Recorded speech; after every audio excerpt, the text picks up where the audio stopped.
Hi students, welcome to everybody. Number 12th computer scienceல 4th chapter algorithmic strategies பார்த்துட்டு இருக்கோம். அதுல part 1 already பார்த்திருக்கோம். Introduction to algorithm. அடுத்து characteristics of algorithm பார்த்திருக்கோம். அடுத்தது ஒரு algorithm எழுதுறது எப்படி அப்படின்னு சொல்லிட்டு அதுக்கு எக்ஸாம்பிள் பார்த்தோம்.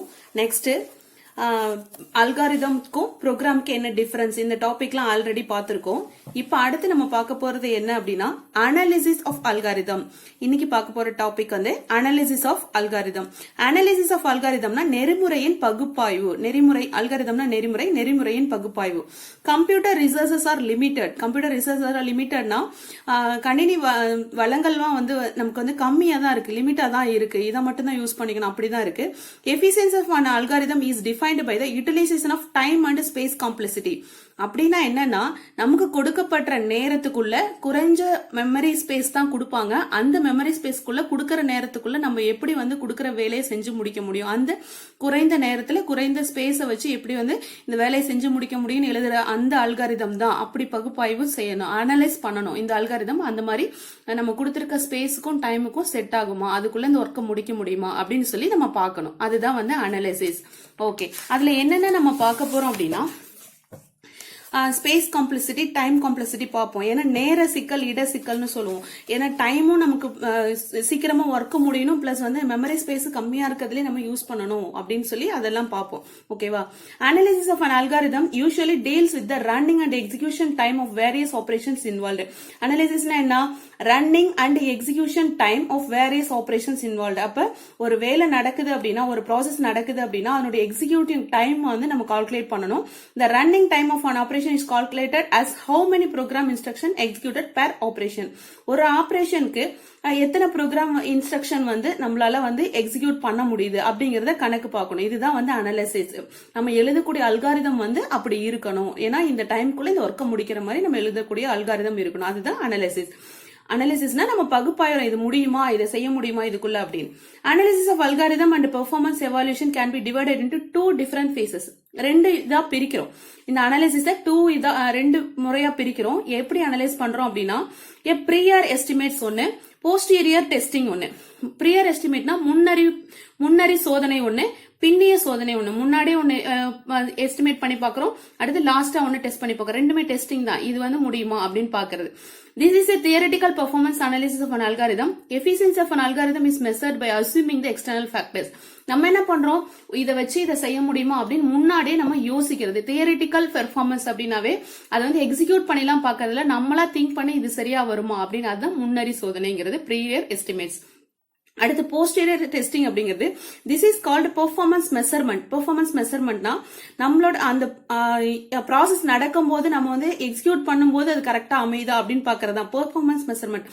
வேலை நடந்துட்டு இருக்கும் போது நம்ம மெஷர் பண்றது. In this analysis actual statistics like running time and required for an algorithm executor or collector. அப்ப நிஜமாலுமே இது வந்து முன்னாடியே நம்ம கனெக்ட் போட்டு பாக்குறது. இதுல வந்து அந்த ப்ரோக்ராம் வந்து எக்ஸிக்யூட் ஆகும்போது அது எவ்வளவு டைம் எடுத்துக்குது, என்ன பண்ணுது அப்படிங்கறத நம்ம கால்குலேட் பண்றது, ட்ரூவா கால்குலேட் பண்றது. ஓகேவா? இது வந்து நம்ம வந்து ஒரு குத்து மதிப்பா செய்வோம்னு சொல்லுவோம் இல்லையா, இது நடக்குமா அப்படின்னு பாக்குறது. இது வந்து அக்யூரேட்டா கால்குலேட் பண்றது. இதுதான் வந்து 2 ஃபேஸஸா டிவைட் பண்றோம். ஒன்னு ப்ரியர் எஸ்டிமேட் பண்ணணும், அடுத்து போஸ்டீரியர் டெஸ்டிங். இது ரெண்டுமே பண்ணணும். இது ரெண்டுமே அல்காரிதம் அனாலிசிஸ்ல வரும். அடுத்தது an estimation of the time and the space complexity of algorithm for varying input sizes is called algorithm analysis.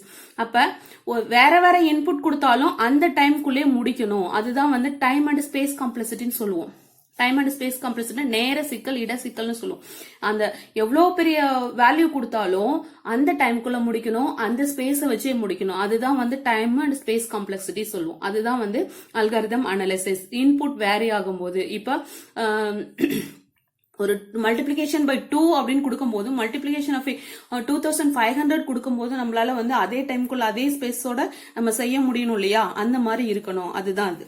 Okay, அடுத்து complexity of algorithm. Complexity of algorithm நெறிமுறையின் சிக்கல்கள். என்னென்ன சிக்கல் இருக்கு அப்படின்னா, டைம் ஃபேக்டர், ஸ்பேஸ் ஃபேக்டர் 2 இருக்கு. Suppose A is an algorithm. ஏங்கிறது ஒரு algorithm. N is the size of the input data. Nங்கிறது அதனுடைய இன்புட் கொடுக்கக்கூடிய டேட்டாவோட size. The time and space used by the algorithm A are the 2 main factors which decide the efficiency of A. அப்ப ஏங்கிற work எப்படி முடிக்கிறோம் அப்படின்னா டைமும் ஸ்பேஸும் ரெண்டு two factors. டைமும் ஸ்பேஸும் ரெண்டு டூ ஃபேக்டர்ஸ். அந்த எவ்வளவு நேரம் ஆகுது, எவ்வளவு வந்து ஸ்பேஸ் மெமரி ஸ்பேஸ் எடுத்துக்குது இந்த ஒர்க் நடக்கிறதுக்கு, ஏன்ற ஒர்க் நடக்கிறதுக்கு அப்படின்னு நம்ம பார்க்கணும். அதுதான் எஃபிசியன்சி ஆஃப் ஏ. அதனுடைய வேலை முடிக்கிறதுக்கு இவ்வளவு டைம் ஆகுது, இவ்வளவு ஸ்பேஸ் ஆகுது அப்படின்னு சொல்றாங்க. அதுதான் எஃபிசியன்சி ஆஃப் ஏ. இப்போ டைம் ஃபேக்டர் ஸ்பேஸ் ஃபேக்டர்னா என்னன்னா, டைம் இஸ் நேர காரணி இடக்காரணி. Time factor. Time is measured by counting the number of key operations like comparison in the sorting algorithm. Algorithm ஒன்னு ஒர்க் ஆகும்போது அந்த ஒரு ப்ராசஸ் நடக்கும்போது எவ்வளவு டைம் எடுத்துக்குது அந்த டைமை மெஷர் பண்ணும். Counting by number of operations. ஒரு ஆபரேஷனுக்கும் கவுண்ட் பண்ணிட்டே இருக்கும் அந்த டைம். அந்த டைம் என்ன அப்படிங்கறது டைம் ஃபேக்டர். ஸ்பேஸ் ஃபேக்டர்ங்கிறது space is measured by the maximum memory space required by the algorithm. இந்த அல்காரிதத்துல இருக்கிற ப்ரோக்ராம் ப்ராசஸ் ஆகிறதுக்கு எவ்வளவு ஸ்பேஸ் மெமரி ஸ்பேஸ் எடுத்துக்கும், அது ஸ்பேஸ் ஃபேக்டர் 2. ஓகேவா? அடுத்து த காம்ப்ளெக்சிட்டி ஆஃப் அல்காரிதம். காம்ப்ளெக்சிட்டினா சிக்கல்கள். இந்த அல்காரிதம் ஒரு நெறிமுறைக்கு என்னென்ன சிக்கல்கள் இருக்கணும் அப்படின்னா f of n அப்படிங்கிறது காம்ப்ளெக்சிட்டி ஆஃப் அல்காரிதம். அதுக்கு gives the running time and or the storage space required by the algorithm in terms of n as the size of input data. அப்ப இந்த f of n அப்படிங்கிறதுக்கு gives the running time. running timeனா அது அந்த process நடக்கிறதுக்காக எடுத்துக்கிற நேரம். அந்த storage space எவ்வளவு space அந்த மெமரி ஸ்பேஸ் எடுத்துக்கும் required by the algorithm in terms of n as the size of the input data. அப்ப இந்த சைஸ் ஆஃப் டேட்டாக்கு எவ்வளவு டைம் ஆகும், எவ்வளவு ஸ்பேஸ் வேணும் அப்படிங்கறத என்ன பண்ணணும், நம்ம அந்த அல்காரிதத்துல தெரியற மாதிரி கொடுத்திருக்கணும். ஓகேவா? அதுதான் அப்படியே அனலைஸ் பண்ணணும் நம்ம, அது இருக்கா அப்படின்னு. ஓகே, அப்ப டைம் காம்ப்ளெக்சிட்டி ஸ்பேஸ் காம்ப்ளெக்சிட்டினா என்ன? The time complexity of algorithm is given by the number of steps taken by the algorithm to complete the process. ஒரு ப்ராசஸ் கொடுத்திருக்கிற ப்ராசஸ் கம்ப்ளீட் பண்றதுக்கு எத்தனை ஸ்டெப்ஸ் எடுத்துக்குதோ அதுதான் அதனுடைய டைம் காம்ப்ளெக்சிட்டி.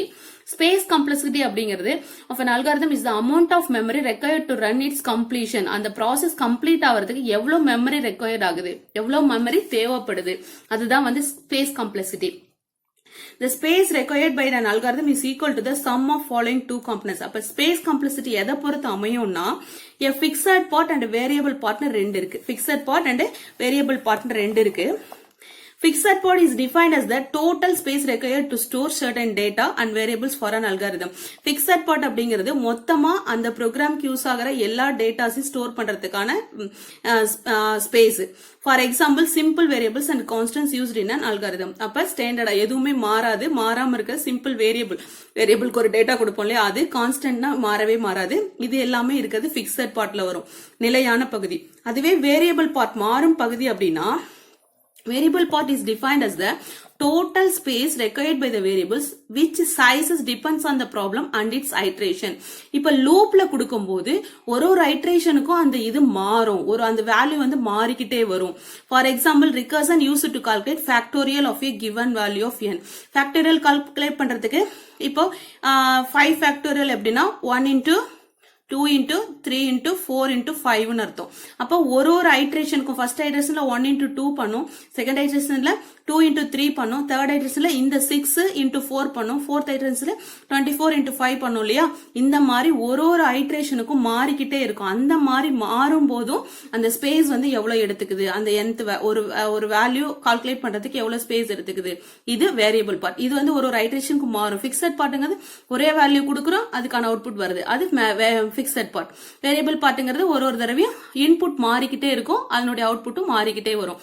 இது வந்து வேரியபிள் பார்ட். இது வந்து ஸ்பேஸ் காம்ப்ளெக்சிட்டி, இட சிக்கல் வந்து இந்த ரெண்டை பொறுத்து அமையும். ஓகே, அடுத்து எஃபிசியன்சி ஆஃப் அல்காரிதம். நெறிமுறையின் செயல்திறன். நெறிமுறையின் செயல்திறன் எப்படி இருக்கணும் அப்படின்னா, கம்ப்யூட்டர் ரிசோர்சஸ் ஆர் லிமிடெட். ஏற்கனவே சொல்லியிருக்கோம், நம்ம கம்ப்யூட்டர் வளங்கள் வந்து கணினி வளங்கள் வந்து ரொம்ப கம்மியா தான் இருக்கு, லிமிடெட். இவ்வளவு ஸ்பேஸ் இவ்வளவு டைமுக்குள்ள எல்லா ஒர்க்கும் முடிக்கணும்னு நம்ம வச்சிருக்கோம். That should be utilised efficiently. அதனால நம்ம என்ன பண்ணுவோம், அதை சிக்கனமா செயல்படுத்தணும். The efficiency of an algorithm is defined as the number of computational resources used by the algorithm. அப்ப என்னன்னா, the efficiency of algorithm எதை பொறுத்து அமையும், number of computational resources. ஒரு ப்ராசஸ்க்கு எவ்வளவு ரிசோர்ஸ், எவ்வளவு வளங்களை நம்ம எவ்வளவு ஸ்பேஸ் எவ்வளவு டைம் எடுத்துக்கிறோம், அதை பொறுத்து தான் வந்து அதனுடைய எஃபிஷியன்சி ஆஃப் அல்காரிதத்தோட செயல்திறன் நம்ம காமிக்க முடியும். ஏன்னா algorithm must be analyst to determine it's resource usage. அப்போ ஒரு அல்காரிதத்துக்கும் எவ்வளவு ரிசோர்ஸ் தேவைப்படுது அப்படிங்கறத நம்ம முன்னாடி தெரிஞ்சிருக்கணும். The efficiency of of an algorithm can be measured based on the usage of different resources. அப்ப எவ்வளவு வளங்கள் தேவைப்படுதோ அதை பொறுத்து தான் அந்த அல்காரிதத்தோட செயல்திறனும் நம்ம சொல்ல முடியும், அதோட எஃபிஷியன்சி எப்படி இருக்குன்னு சொல்ல முடியும். Okay, for maximum efficiency of algorithm we wish to minimize resource usage. அப்ப அல்காரிதத்தோட செயல்திறன் அதிகமா இருக்கணும்னா என்ன பண்ணணும், நம்ம வளங்களை ரொம்ப கம்மியா பயன்படுத்தணும். the important resource such as time and space, டைமும் ஸ்பேஸ் தான் ரொம்ப முக்கியமான வளங்கள்னு சொல்லுவோம். அதனுடைய நேரமும் அதற்கு மெமரிக்கு எவ்வளவு ஸ்பேஸ் தேவைப்படுது, இது ரெண்டும் தான் முக்கியமான வளங்கள். அதை என்ன பண்ணணும், cannot compare directly. So time and space complexity could be considered for an algorithm efficiency.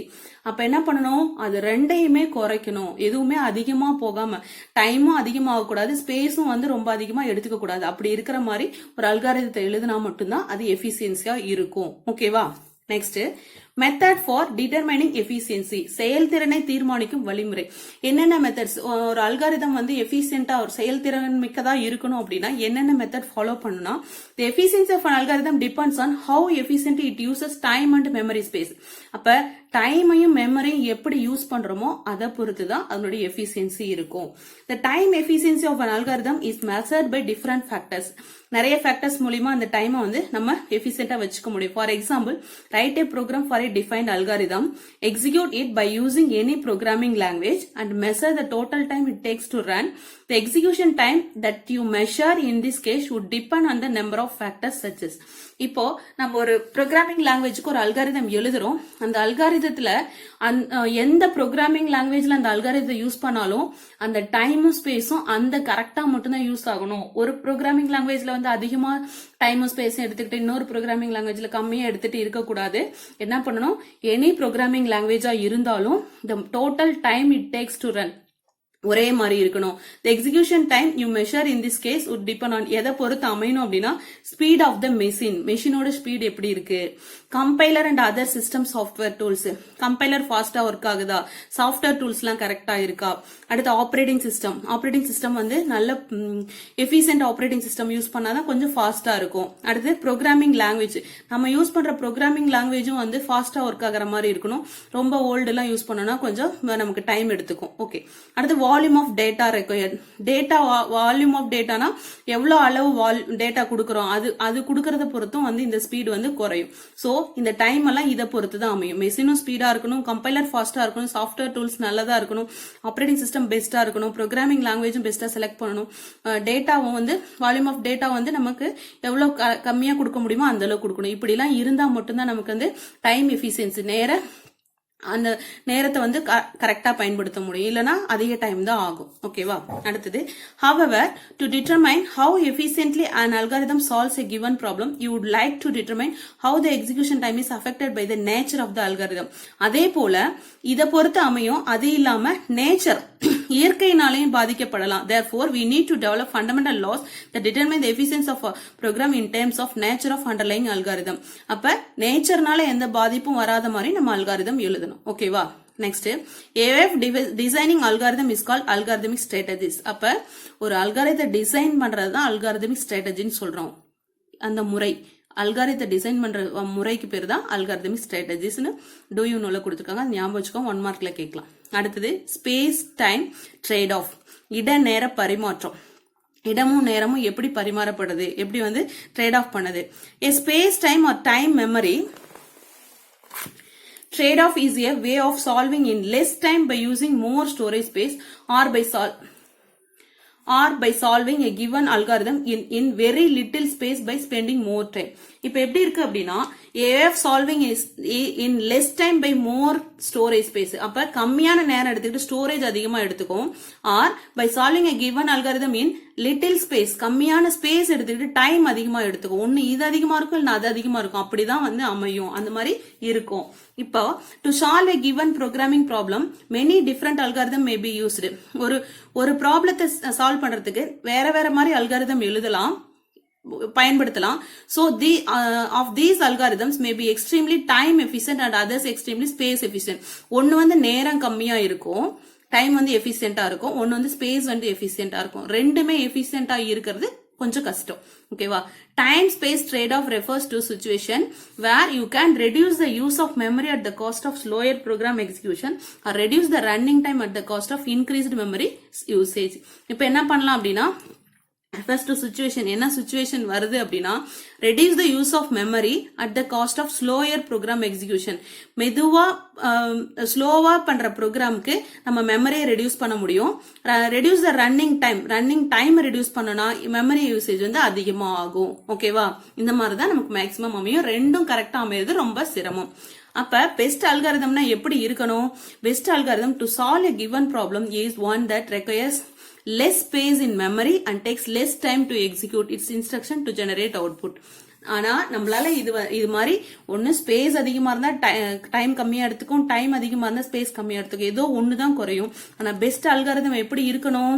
Less ஸ்பேஸா இருக்கணும், லெஸ் டைமா இருக்கணும். சீக்கிரமா கொஞ்சம் டைம்ல செஞ்சு முடிக்கணும், கொஞ்சமா தான் ஸ்பேஸ் எடுத்துக்கணும். அதுதான் பெஸ்ட் அல்காரிதம். ஓகே, அடுத்து அசிம்டாட்டிக் நோட்டேஷன்ஸ். அசிம்டாட்டிக் குறியீடுகள்னு சொல்லுவாங்க. இது எதுக்காக அப்படின்னா, asymptotic notations are languages that uses meaningful statements about time and space complexity. Time space சிக்கல், இந்த நேர இட சிக்கல் இருக்கு இல்லையா, அதுக்கான மீனிங்ஃபுல் ஸ்டேட்மெண்ட்ஸ் இந்த அசிம்டாட்டிக் நோட்டேஷன்ஸ் வச்சு கொடுக்கறாங்க. எப்படின்னா, the following 3 asymptotic notations are mostly used to represent time complexity of algorithm. என்ன பண்றாங்க? டைம் காம்ப்ளெக்சிட்டிக்கு இந்த 3 இதை யூஸ் பண்றாங்க. என்னன்னா, அசிம்டாட்டிக் நோட்டேஷன்ஸ் 3 யூஸ் பண்றாங்க. குறியீடுகள் என்னன்னா, பிக் ஓ ஒன்னு, பிக் ஓ ஒமேகா ஒன்னு, அடுத்து பிக் ஜீரோ ஒன்னு இருக்கு. பார்க்கலாம். பிக் ஓ அப்படிங்கிறது is often used to describe the worst case of an algorithm. இந்த அல்காரிதம் வந்து ரொம்ப worst கேஸ்ல இருக்கு, மோசமா இருக்கு அப்படின்றத தெரிவிக்கிறது தான் வந்து big O. Big omega is a reverse big O. If big O is used to describe the upper bound worst case of an asymptotic function. Big omega used to describe the lower bound of best case. இப்போ O அப்படிங்கிறது upper bound worst case, ரொம்ப மோசமா இருக்கு. அடுத்து big omega அப்படிங்கிறது describe the lower bound best case, இது நல்லா இருக்கு அப்படிங்கறத குறிக்கிறது ஒமேகா, ரொம்ப மோசமான நிலையில இருக்கிறது அப்படிங்கிறது பிக் O. ஓகேவா? இன்னொன்னு இருக்கு, அது பிக் தீட்டா. பிக் தீட்டா நீ மேத்ஸ்ல படிச்சிருப்பீங்க, தீட்டான்னு. Big theta when an algorithm has a complexity with lower bound equal to upper bound, ரெண்டுமே ஈக்குவல், மேலேயும் இல்லாம கீழே இல்லாம சமமா இருக்கு. say that an algorithm has a complexity O n log n, அப்படி ஒரு ஸ்டேஜ் இருந்துச்சுன்னா O n log n வரும். ஓகேவா? and omega n log n, it's actually has the complexity of theta n log n, which means the running time of an algorithm always falls in n log n in the best case and worst case. அப்ப எப்படி இருக்கும்? n log n O n log n omega n log n ரெண்டுமே ஈக்குவலா இருக்கிறப்ப என்ன பண்ணும்? Theta n log n க்கு வந்துரும். ரெண்டும் மீடியமா இருக்கும். அப்படியும் இல்லாம இப்படியும் இல்லாம ஸ்பேஸும் ரொம்ப கம்மியா கரெக்டா இருக்கும், டைமும் கரெக்டா இருக்கும். இதுவும் அதிகமா போகாது, அதுவும் அதிகமா போகாது, மிடில் ஸ்டேஜ்ல இருக்கிறது. அதுதான் வந்து running time of algorithm always falls in n log n in the best case and worst case. அப்ப ரெண்டுக்கும் ஈக்குவலா இருக்கிறது தான் பிக் தீட்டா அப்படிங்கிறது. ரெண்டுக்கும் சமமா இருக்கும், அப்படியும் இல்லாம இப்படியும் இல்லாம. Okay, best, worst and average case efficiency. சிறந்த, மோசமான மற்றும் சராசரி நிலைகள். பிக் ஓ தீட்டா அப்படிங்கிறது சராசரி நிலை. இப்ப மூணுமே சேர்த்து அதுல எப்படி எஃபிஷியன்சி இருக்கு அப்படின்னா, let us assume a list of n number of values stored in an array. ஒரு அரேல வந்து நிறைய வேல்யூ ஸ்டோர் பண்ண முடியும். உங்களுக்கே தெரியும், ஒரே ஒரு வேரியபிள் நேம்ல வேல்யூஸ் வந்து ஸ்டோர் பண்ணக்கூடியதுதான் array. Suppose if we want to search a particular element in this list, அதுக்குள்ள ஒரு எலிமெண்ட் நம்ம தேடுறோம் அப்படின்னா, the algorithm that search the key element in the list among n elements by comparing the key element with the each element in the list sequentially. இப்போ ஒரு array இருக்கு, 1 2 3 4 5 6 7 7 value இதுல இருக்கு. இப்ப இதுல எனக்கு 5ங்கறத என்னால வந்து சர்ச் பண்ணி எடுக்கணும் அப்படின்னா, நம்ம 5 வந்து ஃபர்ஸ்ட் நம்பரோட கம்பேர் பண்றோம், ஈக்குவல் டு 5 ஆன்னு பார்க்கறோம், செகண்ட் நம்பரோட கம்பேர் பண்றோம், தேர்ட் நம்பரோட கம்பேர் பண்றோம், ஃபோர்த் நம்பரோட கம்பேர் பண்றோம், ஃபிஃப்த் நம்பரோட கம்பேர் பண்ணும்போது மட்டும்தான் 5 ஈக்குவல் டு ஆகும், இங்க இருக்கு அப்படின்னு சொல்லி கண்டுபிடிச்சோம். இது வந்து a of 0, இது a of 1, a of 2. அரேஸ்ல எப்படி சொல்லுவோம்? a of 1 தான 0ல இருந்து தான் ஆரம்பிக்கும் starting value. Okay, index value 0ல இருந்து ஆரம்பிக்கும். இது a of 0 1 2 3 4 A of 4ல இருக்கு. 4 தடவை செக் பண்ணதுக்கு அப்புறம் தான் A of 4ல தான் 5 இருக்குன்னு கண்டுபிடிக்கும். அதுதான் வந்து நம்ம சர்ச் பண்றோம். சர்ச் பண்ணி கண்டுபிடிக்கிறோம். The best case would be if the first element in the first matches with the key element to be searched in a list elements. என்ன சொல்றாங்கன்னா பெஸ்ட் கேஸ் அப்படிங்கிறது என்னன்னா நம்ம தேடும் போது முதல் எலமெண்டா உடனே நமக்கு கிடைச்சிருச்சு அப்படின்னா நமக்கு டைம் வந்து சீக்கிரமா முடிஞ்சிரும். அதே போல ஸ்பேஸும் ரொம்ப ஈஸி. எதுவுமே இது எல்லாத்தையும் ஸ்டோர் பண்ணி செக் பண்ணணும்னு அவசியம் இல்லை. முதல் நம்பர் ஈக்குவல்ட்டா வந்துருச்சுன்னா நமக்கு என்னது அதுதான் பெஸ்ட் கேஸ். ஓகேவா? ஃபர்ஸ்ட் சர்ச்லயே கண்டுபிடிச்சிடும். அது the efficiency in that case would be expressed O of 1. அப்ப ஒரே ஒரு டைம் நம்ம அந்த ஒர்க்க பார்த்தா போதும் உடனே நமக்கு கிடைச்சிருச்சு. Because only one comparison is enough. ஒரே ஒரு கம்பாரிசன் இருந்தா போதும். ஓகே, இது best case. Similarly, the worst case in this scenario would be if the complete list is searched and the element is found only at the end of the list or is not found in the list. The efficiency of algorithm is the expressed O of n because n comparisons required to complete the search. இப்போ ஒரு n element ஒரு அரேல இருக்கு. Last எலமெண்டா தான் நம்ம தேடுற element 7ன்னு கொடுத்துட்டோம் அப்படின்னா அப்ப என்ன பண்ணும்? கடைசி எலமெண்டா தான் தேடும். அப்ப அது வரைக்கும் ஒன்னொன்னா கம்பேர் பண்ணிட்டே இருக்கும். 7 டைம்ஸ் கம்பேர் பண்ணும். பிளஸ் 7 டைம்ஸ் இருக்கிற வேல்யூவும் ஸ்டோர் பண்ணும். ஸ்பேஸும் அதிகம், டைமும் அதிகம். சோ அதுதான் worst கேஸ். ஃபர்ஸ்ட்லயே நமக்கு கிடைச்சுன்னா அது பெஸ்ட் கேஸ். லாஸ்டா தான் கிடைக்குதுன்னா அது worst கேஸ். ஏன்னா n டைம்ஸ் அது வந்து லூப் வந்து சுத்திக்கிட்டே இருக்கும். அடுத்து average case. Average efficiency of an algorithm can be obtained by finding average number of comparison are given below. இப்போ வந்து மிடில் நம்பரா இருந்துச்சு அப்படின்னா நம்ம வந்து ஒரு 3 கம்பாரிசன்ல நமக்கு கிடைச்சிருது. அப்ப 3 கம்பாரிசன் நம்ம செய்ய போறது இல்ல. அதுதான் வந்து மிடில் கேஸ். ஆவரேஜ் கேஸ் சொல்றது பாதியிலே முடிஞ்சிருது. இதுவும் இல்லாம ஒர்ஸ்டும் இல்லாம பெஸ்டும் இல்லாம இருக்கிறது ஆவரேஜ் கேஸ். இது வந்து பிக் ஓ, இது பிக் ஒமேகா சொல்றோம் பெஸ்ட் ஒர்ஸ்ட் கேஸ். அடுத்து வந்து ஆவரேஜ் கேஸ் வந்து பிக் டீட்டா சொல்றோம். ஓகேவா? அதை சொல்றதுக்கு தான் அந்த அசிம்டாட்டிக் நோட்டேஷன்ஸ் அந்த சிம்பிள் சொல்றாங்க. Okay, minimum number of comparisons வந்து 1, maximum number of comparison n. எத்தனை அரேஸ்ல எத்தனை வேல்யூ n வேல்யூ இருந்தா n டைம்ஸ் அதை வந்து செக் பண்ணா மட்டும் தான் லாஸ்ட் எலிமெண்ட்டை கண்டுபிடிக்க முடியும். ஓகேவா? அடுத்து if the element not found then maximum number of comparison n. n element compare பண்ணி கிடைக்கல அப்படின்னா the average number of comparisons வந்து n plus 1/2. இப்போ not found then maximum number of comparison வந்து n. ஆவரேஜ் நம்பர் ஆஃப் இப்போ வந்து கடைசியா தான் கிடைக்குது அப்படின்னா நம்பர் ஆஃப் கம்பாரிசன் n. பாதியிலே கிடைக்குது அப்படின்னா n plus 1/2. hence the average case efficiency will be expressed as O of n ன்னு சொல்லலாம். ஆவரேஜ் கேஸ்ல O of n ன்னு சொல்லலாம். ஓகே, அடுத்து நெக்ஸ்ட் வந்து algorithm for searching techniques. Searching techniques வந்து அடுத்த கிளாஸ்ல பார்க்கலாம். இது வரைக்கும் இது இருக்கட்டும். இந்த இப்ப பார்த்த டாபிக் என்னென்ன பார்த்திருக்கோம்? அல்காரிதம் அனாலிசிஸ் ஆஃப் அல்காரிதம் பார்த்திருக்கோம். அந்த அனாலிசிஸ்ல வந்து ப்ரீஆர் எஸ்டிமேட், போஸ்டீரியர் டெஸ்டிங் பார்த்திருக்கோம். அடுத்து காம்ப்ளெக்சிட்டி பார்த்திருக்கோம். டைம் ஃபேக்டர், ஸ்பேஸ் ஃபேக்டர் பார்த்திருக்கோம். டைம் காம்ப்ளெக்சிட்டில 2 ஸ்பேசஸ் பார்த்திருக்கோம். அதுல வந்து பிக்சட் பார்ட், வேரியபிள் பார்ட் பார்த்திருக்கோம். அப்புறம் எஃபிஷியன்சி ஆஃப் அல்காரிதம் பார்த்திருக்கோம். அதுல மெத்தட் ஃபார் டிட்டர்மினிங் எஃபிஷியன்சி பார்த்திருக்கோம். அடுத்தது ஸ்பேஸ் டைம் ட்ரேட் ஆஃப்ல அசிம்டாட்டிக் நோட்டேஷன்ஸ்ல 3 நோட்டேஷன்ஸ் பார்த்திருக்கோம். அதோட சேர்த்து பெஸ்ட் வொர்ஸ்ட் ஆவரேஜ் கேஸ் எஃபிஷியன்சினா எப்படி இருக்கும்னு பார்த்திருக்கோம். அடுத்த கிளாஸ்ல சர்ச்சிங் டெக்னிக்ஸ் பார்க்கலாம். இது வரைக்கும் என்ன இம்பார்ட்டன்ட் கொஸ்டின்ஸ் பார்க்கலாம். இப்போ இதுல இம்பார்ட்டன்ட் கொஸ்டின்ஸ் வந்து 3 mark. Discuss about algorithmic complexity and its types. Algorithmic காம்ப்ளெக்சிட்டில அப்படின்னா என்ன, அதனுடைய டைப்ஸ் என்னன்னு எழுதணும். அடுத்து what are the factors that influence time and space complexity. Time காம்ப்ளெக்சிட்டிக்கும் ஸ்பேஸ் காம்ப்ளெக்சிட்டிக்கும் என்ன ஃபேக்டர்ஸ் இருக்கு அப்படின்னு சொல்லி அந்த ஃபேக்டர்ஸ் எழுதி எக்ஸ்பிளைன் பண்ணணும். அடுத்து write short note on asymptotic notation. இந்த கொஸ்டின் அடிக்கடி கேட்பாங்க. அசிம்டாட்டிக் நோட்டேஷன்னா என்ன, அதுல என்னென்ன நோட்டேஷன்ஸ் சிம்பிள்ஸ் இருக்கு? பிக் ஒமேகா, பிக் டீட்டா, அடுத்து பிக் 0. இது 3மே எழுதணும். ஒன்னு வொர்ஸ்ட் கேஸ், ஒன்னு பெஸ்ட் கேஸ், ஒன்னு ஆவரேஜ் கேஸ். ஓகேவா? அடுத்து 1 mark. the theta notation is in asymptotic evaluation represent என்ன அப்படின்னு சொல்லிட்டு எழுதணும். என்ன நோட்டேஷன் எழுதணும். அடுத்தது explain the characteristics of an algorithm. இந்த லெசன்ல ஆல்ரெடி எழுதிருப்பீங்க கேரக்டரிஸ்டிக்ஸ் ஆஃப் அன் அல்காரிதம். இது வந்து ரொம்ப இம்பார்ட்டன்ட் கொஸ்டின். அதனால அகைன் இன்னொரு முறை எழுதுங்க. ஓகேவா? ஓகே ஸ்டூடெண்ட்ஸ், இதுல 15 மார்க் கொஸ்டின் இருக்கு. இதை டெஸ்ட் எழுதுங்க. இந்த வீடியோ உங்களுக்கு பிடிச்சிருந்துச்சுன்னா உங்க ஃப்ரெண்ட்ஸுக்கு ஷேர் பண்ணுங்க, சப்ஸ்கிரைப் பண்ணுங்க, பக்கத்துல இருக்கிற பெல் ஐக்கான் கிளிக் பண்ணுங்க. அப்பதான் கண்டினியூஸா இந்த வீடியோஸ் உங்களுக்கு கிடைக்கும். ஓகே ஸ்டூடெண்ட்ஸ், நெக்ஸ்ட் கிளாஸ்ல சந்திப்போம். தேங்க்யூ.